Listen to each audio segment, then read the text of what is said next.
Bana 50 koy bazarlık veremeydiğin adam. Özünüzde eğer de meydanınızı kirip yürgüçe, av yüzünüzü mayısıp yürüsünüz omamda.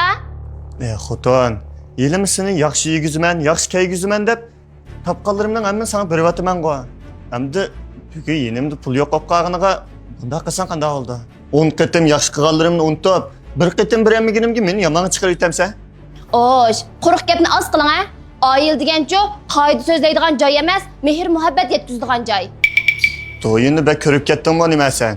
Av og'illaringizda ming koy bosim so'rab turing ha. Ati bayramkan, kiyim olaman. Texi ishlab topmagan pulni xajlamda. Yelim sening ishkapda bir muncha kiyimlaring bor-ku. Shuni dazmollab, qir chiqarib kiyib tursang bo'ldi emasmi? Jenim tinimdil bo'ldi ekan. Bugun appiramsam, ati cho'qim appirma. Voye, yormasliqni. Eringga ishonguncha, ishkingning ilg'ichiga ishon degan gap rost o'xshaydi. Necha oy bo'ldi.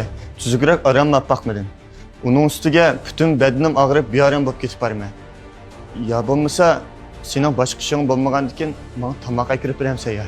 Savdo saroyiga borma degan gapimni anglab turib, menga pul bermak tas kelib o'zingizni olib qichyotamsiz? Siz menga tekkanmi yo men sizga tekkanmi? Bo'ldi bas Rayhon. Yana birdam qarab tursam, qassobga o'xshash kanarga osidiga o'xshamamsa Akramjonning. Nayt shu kiyimning ishkan-ku. Sig'ansiz ukam. Elanga Mofun Goyanning qaqsuydan ichin. Rayhon, sen eringdan pul so'ravatamsa yoki jon so'ravatamsa? Men uning kalampayliqqa qaqshayotiman. Necha yil uy tutib, eringni tonimayotgan o'xshaysa, qulqongni ding tutib tur. Men sana bugun eringni tonitib qo'yay. Yelimi yenida necha yuz koy pul qasimi, yet bayramlarda do'stlaringning oldida seni chandurmaydigan. O'zi bir qo'r kiyimni necha yil kaysimi, mening kiyimim yangi deydigan nodon er dal sening ering. Japa sasangmi, g'ururiga tagsangmi sana qo'l ko'tarmaydigan. Ammo japa mushaqqatning dastidan badallarni tortib qaplagan. Qo'llari tilim yerilgan nodon er dal sening ering. Eringdan har qatim pul so'rashdan avval uning salomatligini so'rab baqdingmi? Yo'q. Mana emasmi? Sana pulli bo'lsa bo'ladi. Eringning salomatligi bo'lmasimi bo'ladi, shundaqmi? Nayt shu bel pullar og'ribdi-ku. Yo boshqa bir cho'ng ish bo'lmasa. Shundaq.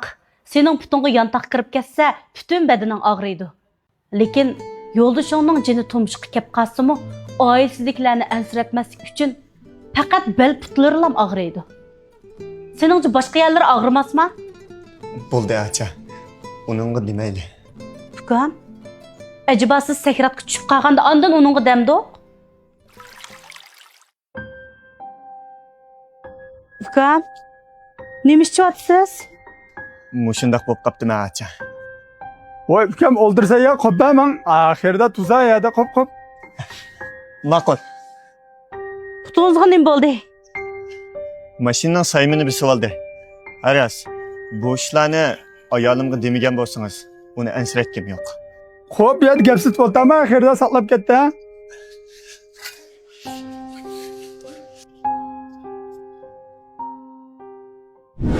U mushundaq sizning tishingizga tegib yurayversa, olimadiz yurak keslingiz qo'zg'ilib qilib, sizga bir ay shub qolsa, cho'churidak bolalarga kim qaraydi? Men qarasinglim. Ering salomat bo'lsa, sana har kuni kiyib tugatgusiz kiyim, har kuni xushal-xo'ram o'tkazadigan bayram bo'ladi. Erlarmichu, biz ayollarga o'xshash, asrashqa, ko'ynishga muhtoj. Amaliyotda biz erlarni yiqitadigan hargizmi qiyinchilik emas ekan. Balki ayolning ishonmasligi, qadriga yetmasligi ekan acha. Qalbini tushundigan, uni qo'llaydigan ayol yo'q bir er, dunyodagi eng mag'lubiyatchi, eng harg'in er bo'ldi ekan.